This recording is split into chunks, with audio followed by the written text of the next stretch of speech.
Okay, so um,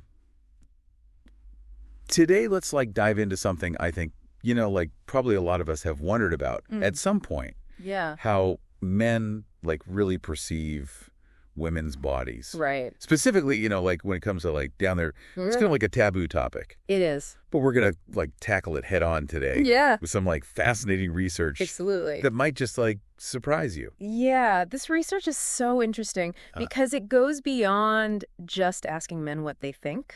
Yeah. It compares their assumptions about how women feel about their own genitals. Oh, wow. With data on how women actually report feelings. So it's like getting to the truth behind the assumptions. Exactly.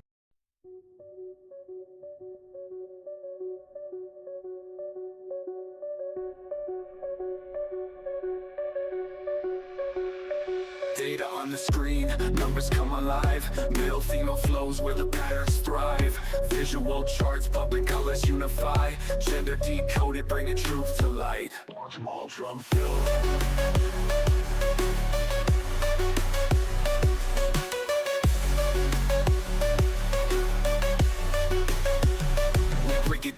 We break it down, real talk. Trends unveiling, facts from every block.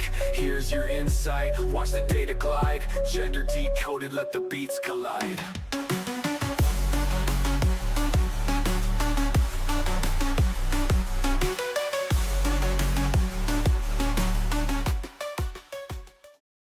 Today we're going to be looking at perceptions of female genitals. Okay. Specifically, we're looking at the gap between what men think they know and the reality of women's experiences. We've got some research here looking at data on men's attitudes, satisfaction levels, and all the factors that kind of shape those views. Yeah, and what I think is really fascinating about this research, that it goes way beyond just anatomy. It digs into the psychology and even societal norms that influence both men and women in intimate relationships. Yeah, absolutely. And I think one of the biggest things that jumped out at me was just how much men underestimate women's satisfaction with their own genitals. Yeah, the numbers are really striking. Men guess that only about 62% of women felt positive about their genitals overall, but the actual figure from women themselves is 82%. Whoa. That's a 20% difference. It is. That's huge. Huge. And then when you look specifically at appearance, it gets even wider. Men estimated only 58% satisfaction versus the 80% reported by women. So what is going on here? Why is there this disconnect? Well, it really makes you wonder, what is shaping these perceptions? I mean, are men just being bombarded with all these unrealistic ideals, maybe from media or pornography, or is there just a lack of honest conversations about what real bodies look and feel like? Yeah, it's probably a mix of things, right? It's like we're all swimming in this sea of cultural messaging about beauty standards. Absolutely. And this study actually breaks those perceptions down even further. And interestingly, men rated smell, taste, lubrication, and tightness as more important than visual appearance. That's really surprising. I would have thought appearance would be at the top of the list. You would think so. Yeah. But the aspects that men ranked the lowest were all about appearance. Things like symmetry, shape, and even the color of the labia. So it kind of begs the question, what's actually driving men's satisfaction if it's not primarily visual? Is it more about the sensory experience, the emotional connection, something else entirely? And this has me thinking about the impact of negative feedback. The study found that even occasional negative comments can have a real impact on women. Absolutely, and the research shows that women who've received negative comments about their genitals report lower sexual self-esteem and are even more likely to consider things like cosmetic surgery. Oh, wow. That's really sad to hear. I mean, think about the weight of those words, especially if they're coming from someone you care about. Right. It can be incredibly damaging. It highlights how women internalize that external observer gaze. They're constantly judging themselves based on these perceived societal standards. They start to view their own bodies through this lens of what they think others will find acceptable, rather than embracing their own unique beauty and individuality. It's almost like they're living in this constant state of self-scrutiny, worried about meeting some invisible standard that might not even be real. Right. And this is where it gets really interesting, especially for the guys listening. The research found that men's perceptions of female genitals actually impacts their own satisfaction too. Yeah, right. Men with more negative views reported having fewer sexual partners and less overall sexual activity. Wow, that's a pretty significant correlation. Why do you think that is? Well, I think if a man has a negative or unrealistic view of what female genitals should look like, it can really create this barrier to intimacy. He might feel anxious, self-conscious, or even judgmental, which can really prevent him from truly connecting with his partner and enjoying the experience. It's almost like it's not just about women feeling pressured to conform to these ideals. It's men holding themselves back from these fulfilling experiences because of these preconceived notions. Exactly. And this is where I think the power of positive feedback comes in. The study found that men with more positive attitudes toward female genitals tended to provide more reassurance and affirmation to their partners. So it's creating that positive feedback loop, more confidence, more enjoyment, right? A deeper connection for both partners. Precisely. It's like a ripple effect. When men approach intimacy with this acceptance and appreciation, it creates the space for their partner to feel more comfortable. Yeah. And confident in their own bodies. It seems like open and honest communication is crucial here. Like, we need to be able to talk about these things without shame or judgment. And it's not even just about couples talking to each other. I think it's about these broader societal conversations, that challenge these unrealistic ideals and promote acceptance of diversity. I love that, shifting the narrative from what should be to what is. Exactly. And celebrating the beauty in that natural variation. Yes, and that's where I think education plays a crucial role.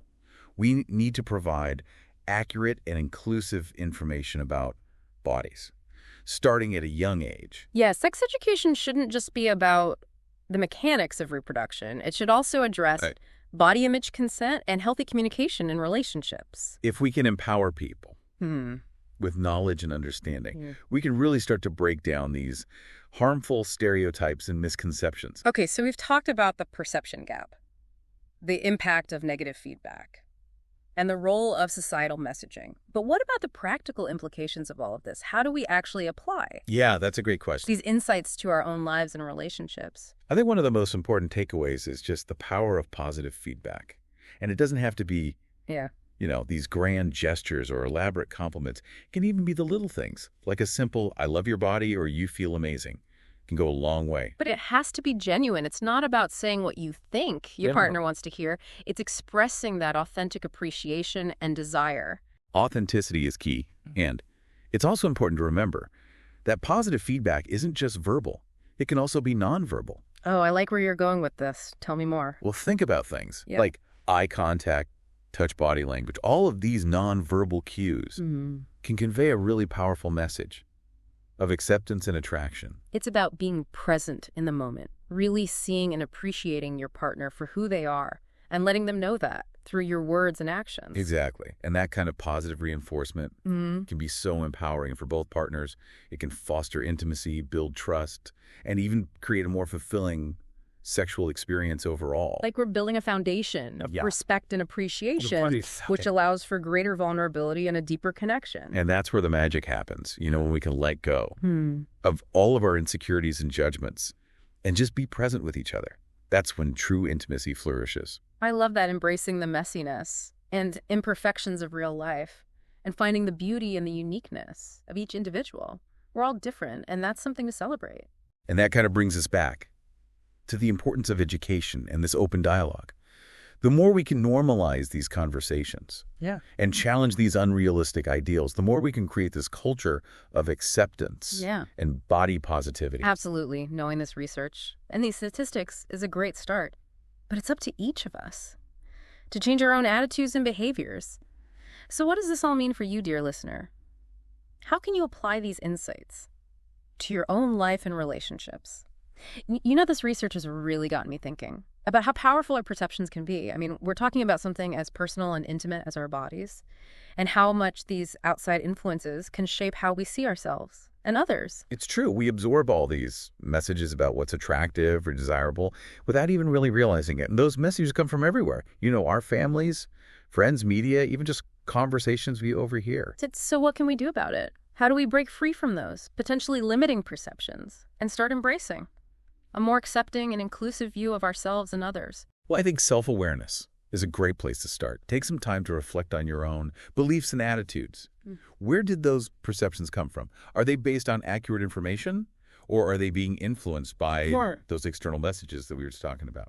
It's like holding up a mirror to your own thoughts And asking yourself, okay, where did this idea come from? Is it truly my belief or something I've just absorbed along the way? Right. And if you're in a relationship, yeah, maybe even consider having a conversation with your partner about this. Yeah. Share what you learned from this deep dive. Yeah. And see where the conversation leads. Yeah, it could be a chance to really open up and be vulnerable with each other, to challenge those old assumptions and create a more honest and fulfilling dynamic. Absolutely. And just remember, change doesn't happen overnight. It's an ongoing process of learning, unlearning, and growing together. It's like tending a garden. You got to weed out the old unhealthy beliefs. That's a great analogy. And cultivate those new positive ones. And sometimes you need to ask for help, from a partner or even a therapist to guide you along the way. Absolutely. And speaking of help, there are some amazing resources out there for anyone who wants to learn more about body image, sexuality, healthy relationships. Organizations like The Body Positive and Scarletine offer a wealth of information and support. Fantastic. We'll be sure to link to those in the show notes. Okay, so as we wrap up our deep dive today, what's the one thing you hope our listeners take away from this conversation? I think the most important takeaway is that we have the power to change the conversation. We can challenge those unrealistic beauty standards, embrace diversity, and create a world where everyone feels comfortable and confident in their own skin. Beautifully said. It's a reminder that change starts with each of us. Our individual actions and attitudes can have a ripple effect, shaping the world around us. I think that's a message of hope and possibility, that we can create a more accepting and fulfilling world for ourselves and for future generations. Well said. And on that note, dear listeners, we've reached the end of our deep dive. We hope you found it as insightful and thought-provoking as we did. Until next time, keep exploring, keep learning, and keep the conversation going.